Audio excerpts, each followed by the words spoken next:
administration made a big deal about in their propaganda campaigns to get white settlers to the vast Canadian prairies. This idea that Canada was the world's last great frontier for white farmers looking to make a new life in the New World. The fact that they had to resort to propaganda campaigns, in turn, reflected the fact that much of Canada, as you might have heard, is a bit of an unpleasant snowy wasteland, as opposed to the much more inviting lands of the American West and South, which white pioneers didn't need any particular encouragement to stampede into. When American settlers flooded into these areas in the late 18th and early 19th century, the result was often horrific wars against the indigenous population, in which the US Army sought to play defense for whites who were just assumed to always be in the right, and the supposedly violent, savage Indians to always be in the wrong. There were times in which this violence against natives reached truly epic and even genocidal proportions, and as time went on, it did provoke some shame and outrage in parts of white North American society. Canada's great era of colonization in the late 19th century was informed by this,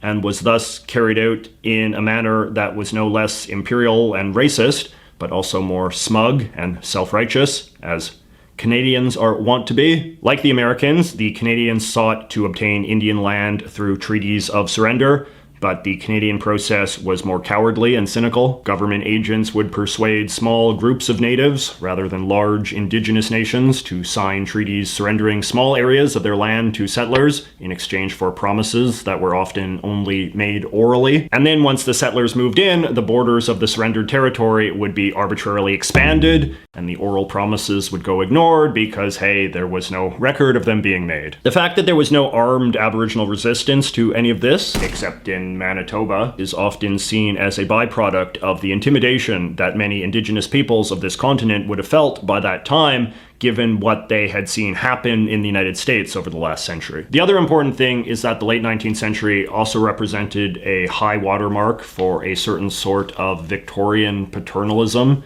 and Darwinist racism. There was a lot of back-patting among the Canadian elite in those days that just as they had taken the land from the Indians in a more civilized way than the Americans, so too would they prove themselves better at assimilating them into white Christian society. There was actually a thinking at the time that Americans were too morbidly fascinated by savage Indian culture, and there would be none of that in Canada. Heavy-handed efforts to assimilate Aboriginal people out of their supposedly backwards cultures until they were no longer interested in being a distinct people was of course something that was practiced on both sides of the border. Ultra-assimilationist Indian residential boarding schools existed in both countries in an effort to kill the Indian in the child, as the infamous saying went, as did programs to incentivize Native people to leave their remaining treaty lands, and with them the special protections of the government. The following 1931 quote from a man called Duncan Campbell Scott, who was a bigwig in Canadian Indian policy during the 20th century, probably summarizes the dominant attitude well. The government will in time reach the end of its responsibility as the Indians progress into civilization and fully disappear as a separate and distinct people,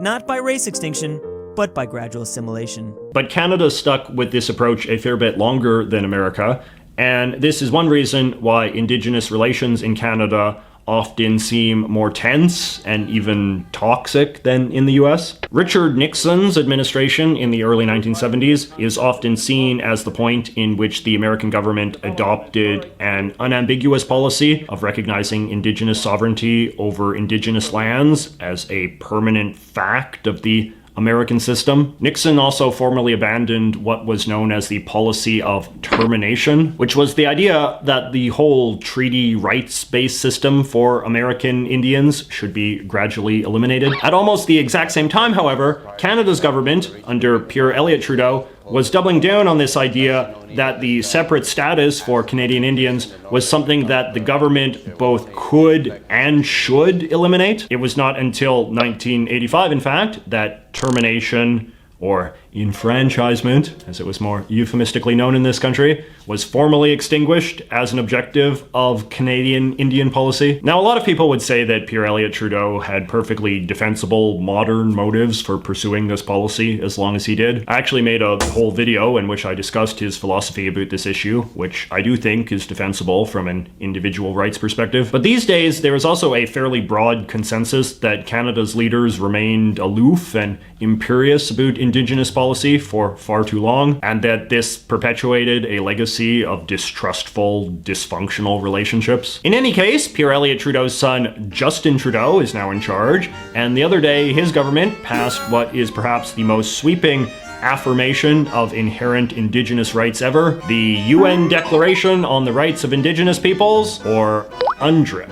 According to the enabling legislation, it is now the goal of the Canadian government to take all measures necessary to ensure that the laws of Canada are consistent with UNDRIP. And what does UNDRIP say? Well, it declares that Indigenous people possess an inherent right to self-determination and a right to autonomy or self-government. It also says that the Canadian government must obtain the free, prior, and informed consent before adopting and implementing legislative or administrative measures that may affect Indigenous peoples, including, specifically, their free and informed consent prior to the approval of any project affecting their lands or territories and other resources, particularly in connection with the development, utilization, or exploitation of mineral, water, or other resources. This legislation has been heralded by many Indigenous rights activists as an important step in Canada affirming Indigenous sovereignty and Indigenous land rights as a permanent fact of the Canadian system. Basically, all the laws and policies that deny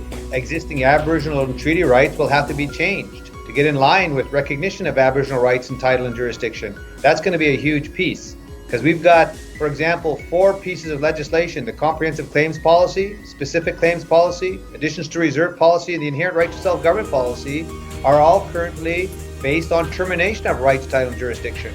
It is certainly a very dramatic rejection of much of Canadian history and early conceptions of what was once called the Indian problem. But it would also be naive to suggest that staging such a dramatic reversal of national goals would not be without challenges either. The Conservative Party voted against the UNDRIP bill, in part because they said that this whole idea of free and informed consent could be interpreted by the courts as giving Indigenous governments an open-ended veto over any Canadian initiative they dislike, especially natural resource projects critical to the national economy. When a First Nation says no to a project, does that mean it's dead? It leaves a lot of unanswered questions and potentially the courts to decide that definition. And it's a fair concern given that the Canadian courts have generally been at the forefront of expanding Indigenous rights, often in dramatic or disruptive ways. Canada's Indigenous population is not huge, only about 5 or 6%, a number that of course reflects centuries of determined efforts to make them somehow disappear. The fact that this minority may now wield disproportionate power is the ironic legacy of admitting the injustice of this failed goal. All right, now let us talk about the French. The relationship between French and English Canadians is obviously a topic I have discussed a lot in previous videos, so I will try not to repeat myself too much here. Basically, the quest of ensuring the survival of a distinct French-Canadian culture has been one of the central dramas of Canadian politics for centuries. The French Canadians, who are of course the descendants of the original French settlers who ran eastern Canada before the takeover of the British in the 18th century, comprise the majority population of what became the province of Quebec in the Democratic Canadian Federation that was established in 1867. And this was quite important since it essentially gave the French Canadians a secure political space where they could govern themselves and define their own destiny. The foreseeable problem, however, was that the French Canadians would inevitably start to think of their province as something closer to a country and would grow more, not less, alienated from the other English-speaking Canadians as a result of this high degree of self-control. And that, of course, is just what happened. As time went on, the French-dominated governments of Quebec got steadily more and more nationalistic and independent-minded. In the late 20th century, there were explicit efforts to remove all lingering traces of English rule and the English language in favor of creating a society that would be wholly by and for the French Canadians alone. The Canadian government has tried to mitigate this nationalism in various ways, most notably by encouraging the French language and French culture in the rest of Canada, But as we all know, this didn't really take. At one time, the idea of outright Quebec separation was the most overt manifestation of French-Canadian nationalism, and Quebec did have openly separatist governments for a time. But recent years have also seen a real hardening of Quebec's non-separatist faction into something